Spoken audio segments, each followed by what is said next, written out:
And we now return to Chai's near-death experience. His 17th today. Yeah, sure. Yeah. But it's okay, like, he calls them shortcuts every time they get him somewhere closer, regardless of intent. Strictly speaking, you know, if he winds up closer than he was when he started, technically that's a shortcut. Yeah, even if it's close to, I don't know, a wood chipper, it still counts. If it took you this long to ask, I mean, wood chippers have many uses, some of which I'm not allowed to talk about in public anymore. all right then. Friggin' FBI. Oh, yeah. But yes, we got 2D platforming in this. This game makes sure, you know, for it being a console action game, that there is, like, all manners of variety without, you know, going into full-on, out-of-nowhere, like, unnecessary genre shifts. Like, a lot of the diversions and variety it goes for at least tries to keep itself in line with the core theme of the game. Yeah, I'm genuinely not surprised that it has 2D sections. Like, it just feels like this is exactly the kind of game that would have them regardless. Oh yeah, especially when, like, you know, jumping may not be something that has to happen always on the beats, because that would suck if it did. But you still get that bonus, you know, little, like, sound effects or whatever if you actually pull off a jump on the beat. Talking about some new battery pack that is, like, overcharged to dangerous levels, but it's okay because the head of R&D says it's okay. Wear rubber gloves. Please, for the love of God, just do it. Don't ask too many questions, just put them on.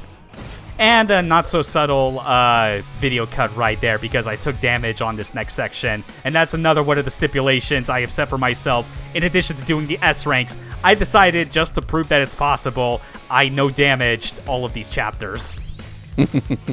You have no idea how many tries it took me on certain stages.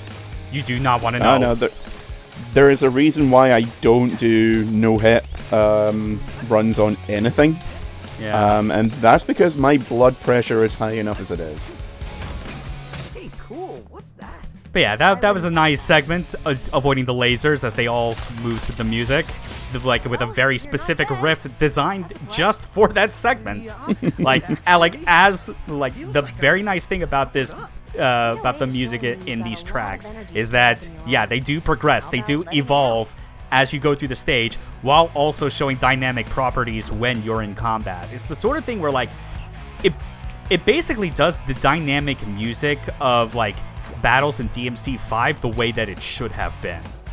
Because, like, if you played DMC5, I'm sure you remember how it's like, you know, every character has their own battle theme, and, like, you know, parts of the music kick in as you go up in style rank, with basically the chorus always kicking in, like, high priority once you hit S. The problem is that once you get really, really good at the game and you're just getting to S rank, like, within, like, the first few seconds of a fight, it's like you don't even get the opportunity for the rest of the song to breathe. Well, yeah, that was the problem, because, like, I know that was a thing, but all I remember is just hearing the chorus. Yeah. Whereas here, like, the different choruses and, like, verses or whatever of, like, the song itself will kick in at specific parts of the stage, like they're supposed to. And one thing that I can say is definitely designed to work with, like, the dynamicism of this game when in battle. You may have noticed, but you'll probably, when I tell you this, you'll be able to, like, pay attention to this in the upcoming battle.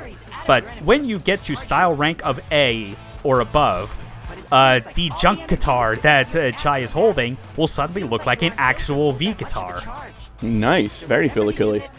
And when that happens, especially on this stage, like, the chorus lyrics will actually kick in.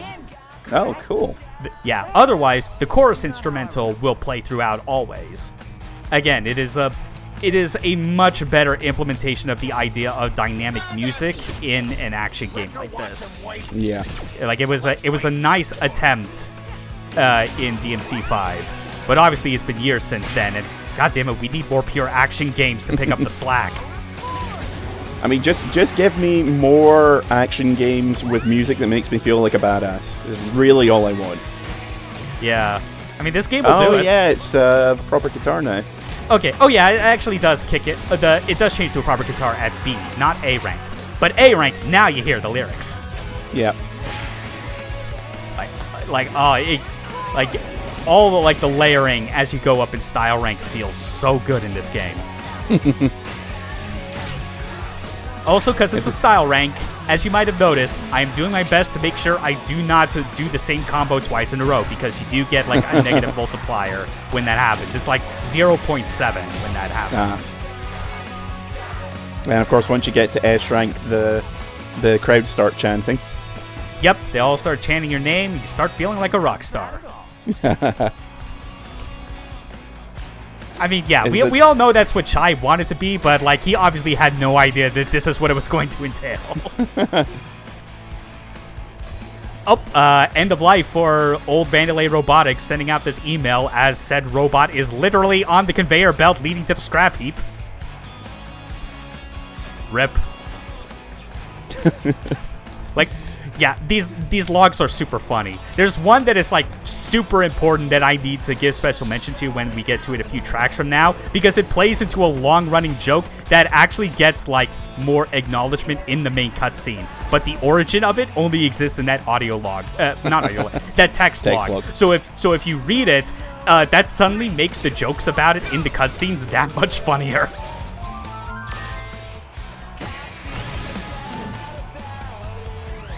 I don't know what's going on there, but I'm not sure if that robot looked like he was enjoying it. I'm pretty sure it wasn't. No, the robots are not having a good time in this game. I mean, there was a public announcement a while ago that basically said that because of Project Armstrong flow being added, there is a new day of the week added to their work schedule. And for the record, this isn't the first new day of the week that has been added. You'll find logs that talk about how like the schedule is a 10-day week with 4 Mondays. So they just added the 4th Monday because of this bullshit. That is nightmarish. Yeah. Just when you thought they couldn't make dystopias any worse. 4 Mondays. But yeah, but it's okay, because like all the major employees outside of the executives are all robots. It's fine. It's fine if like the harm is being done towards the robots instead of humans. That would be just inhumane otherwise. Yeah, What do you think this I mean, is? Cyberpunk? It's not like, you know, the robots are ridiculously human or anything. That's preposterous. Yeah. Oh well. I'm just reminded of how I think there was like a playthrough from when this game came out by another channel. I think it's called The Straw Hat No. Where I think one of the guys like made a comment of like this game is basically Cyberpunk if everyone was happy. I got a better Which is the exact opposite of Cyberpunk. Yeah, so it kind of defeats the whole purpose. There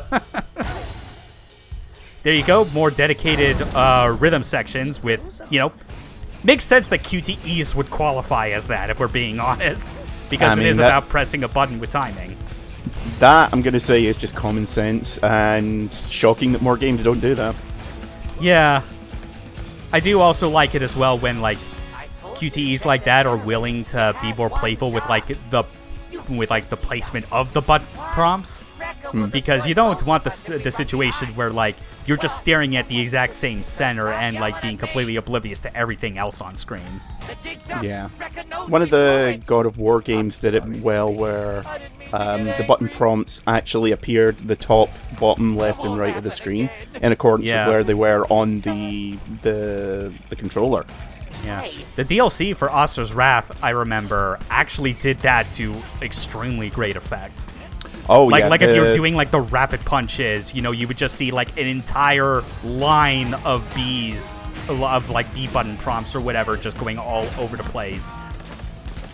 Oh yeah, Astro's Wrath is, like, it has a reputation for being 90% QTEs, which it absolutely is, but it does them in such clever ways, especially if you get the true final boss. That is one of the best implementations of QTEs I have ever seen in my life.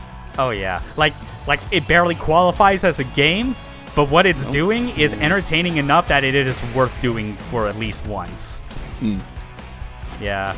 but also with like the placement of like those button prompts. You know what? Bringing it back to rhythm games, you want to know a game that like actually does that well and is directly in the rhythm game genre?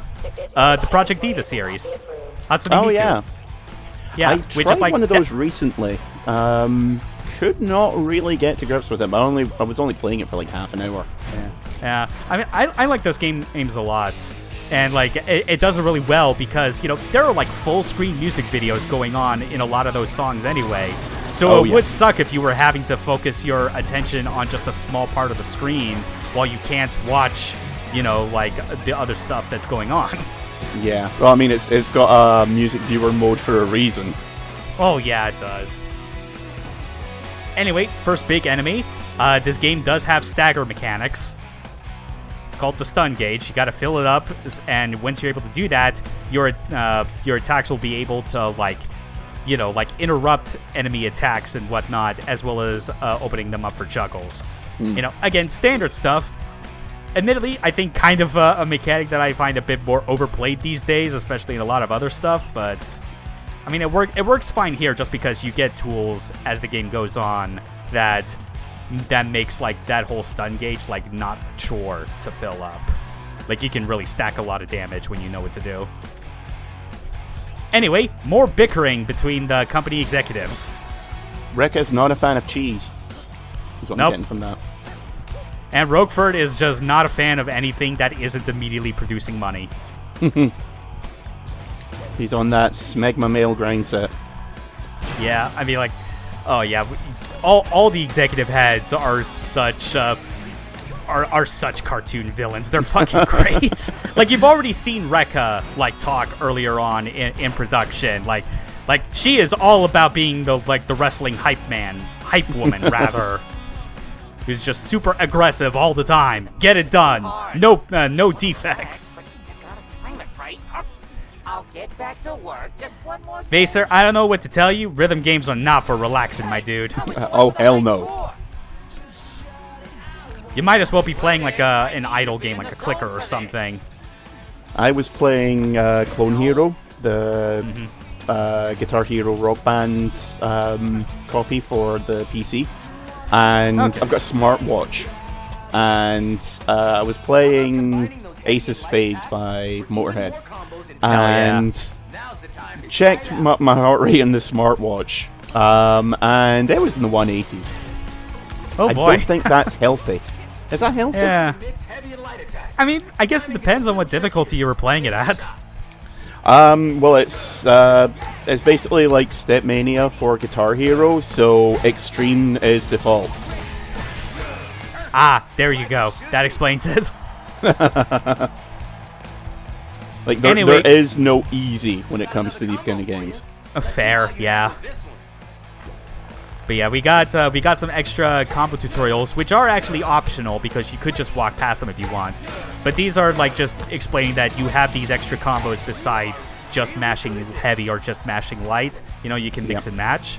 With like YXX being one of my preferred favorites because its beat hit ender just creates like this really cool like linear shockwave effect that lingers for a long time and is good for hitting enemies that are in front of you while not being directly close. Like that's the thing that I think is a good thing to consider when using these combos is to consider what beat hit do you want to end with, because depending on where enemies are, you might want to use one that have like more crowd clearing properties and others that are more linear.